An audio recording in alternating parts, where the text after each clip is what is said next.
The title of today's story is Donkey for Sale. Once upon a time in a village, there lived a grandfather and his grandson. They had a donkey who they've had for a long time, and they used the donkey to carry things back and forth. One day, a man walked by and said, "Hey, your donkey is very handsome. If you sell this donkey in the big city, I'm sure you could make a lot of money. In fact, you could probably sell this donkey and buy 10 regular donkeys. You should go sell it." And then he walked away. Well, the grandfather and the grandson looked at each other and said, "What do you think?" The grandson says, "Well, I guess we should sell the donkey, even though we've had it for a long time, but I mean, he said we could get 10 regular ones for the price of one donkey. So let's go sell it." And the grandfather's like, "Okay." So the next day, the donkey, the grandfather, and the son started walking toward the big city. After a while, the little boy got tired. And so he saw a rock and he sat down and said, "Grandfather, I'm going to sit down for a little bit, okay? I'm tired." He's like, "Okay." All of a sudden, a man walked by and said, "You guys are pretty stupid. Look at you. You're sitting on a rock because you're tired, but you're not even going to use the donkey. Like, you're very stupid." He said, "Oh." So the little boy said, "Oh, well, maybe I should sit on the donkey then." And so the little boy got on the donkey and they started walking. After walking not even that far, another person walked by and said, "Little boy, you're so selfish.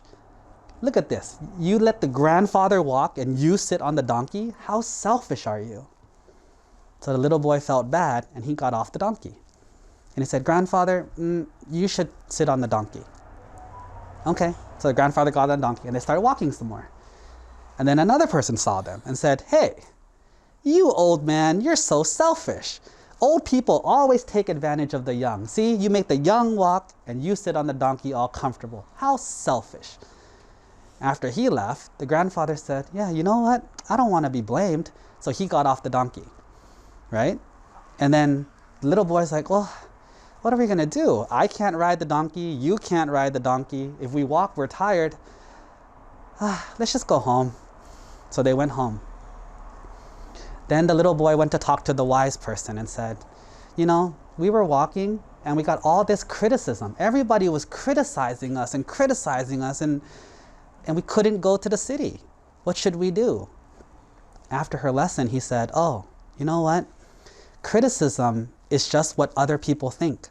When people say criticism to you, they're just telling you what they think. Does it mean it's always right? Does it mean that they're saying the right thing? No, that's just their opinion. We don't have to believe their opinion. We should think about it, but we don't have to believe it. We don't have to do everything everyone says. It's just their opinion." So the little boy says, "Okay, I got it." So the next day they said, "Grandpa, let's go sell the donkey again. I'm armed with how to protect myself against criticism now." So they start walking. Once again, the little boy gets tired and he's about to get on the donkey and he sees a man walk by. And the man says, "You know what? You're such a good little boy. Most little boys are lazy and they'll jump on the donkey, but you are tough. Look at you just walking and not using the donkey. You're an awesome little boy." He said, "Oh, thanks." And the man walked away. And he thought, well, I want to be an awesome little boy, so I guess I shouldn't get on the donkey. So he kept walking, even though he was tired. After a while, the grandfather got tired. He's like, "Grandson, I'm going to get on the donkey." But right before he got on the donkey, a lady walked by. And she says, "You are an amazing old man. Most old men jump on donkeys and sit on the donkeys, but you're very strong for an old man. That's so awesome. I wish my parents were like you." And the grandfather's like, "Oh, thank you, thank you." And he said, "Well, I can't get on the donkey. If I get on the donkey, then I'm not going to be an awesome old man." So they had to walk. Before they even walked too far, another man walked by and said, "Hey, is this your donkey?" He's like, "Yes." "Have you had it for a long time?" "Yes, we have." "Wow. You know, most people, you must take care of your donkey really, really well.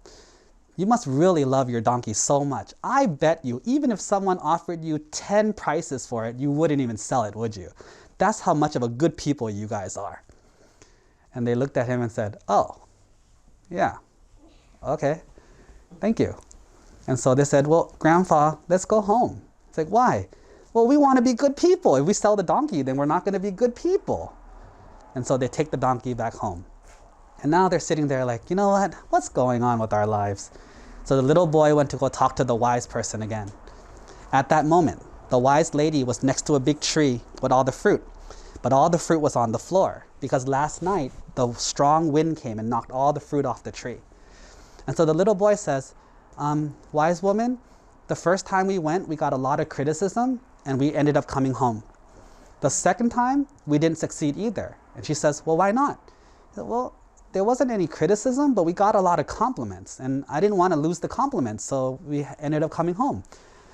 He's like, what should I do? And after her lesson, he said, oh, so I shouldn't listen to anyone's talks, right? Whatever anyone says, just don't listen, right? Like, just throw it all out. The wise woman was very smart. Instead of just explaining, what she says was, grandson, you see all the fruit on the floor? Can you help me throw it all away? Just throw it all away. And the grandson says, hey, that's crazy. Why would you do that? Some of the fruit is rotten. Some of the fruit is still good. If we throw it all away, we will throw away the good also. And the old lady says, that's exactly the lesson. You have to choose the fruit that's edible and keep it. You throw away the one that's bad. That's the same thing that you do with when people talk to you. When people criticize you or they compliment you, they're both just their opinions. It might be telling the truth, it might be anger, it might be hatred, it might be love. We don't know. It's called impermanence. We don't know. So instead of believing the hate, believing the love, believing the compliments, believing the criticism, what we do is we have to think about it with your own brain. What should we do? What's the best thing to do? What's appropriate? What's not appropriate? You have to decide for yourself. And so, the next day, the grandson went to the grandfather and says, grandfather, I don't want to sell the donkey anymore. It's like, why? Because of the compliments? Because of the criticism? He's like, no. We don't need 10 donkeys. We don't need more donkeys. We have a simple life. We're happy. Let's just keep the life we have. Why do we need to sell the donkey that we've had for so long? And the grandfather says, you know what? I feel the same way. I never wanted to sell the donkey. It's that first guy who told us to. That's why we did. And so, in this story, it teaches us, don't just listen to what everybody says, but don't just throw it all away either. You have to use your brain to figure out which one's the good fruit, which one's the rotten fruit. เข้าใจไหมครับ สาธุ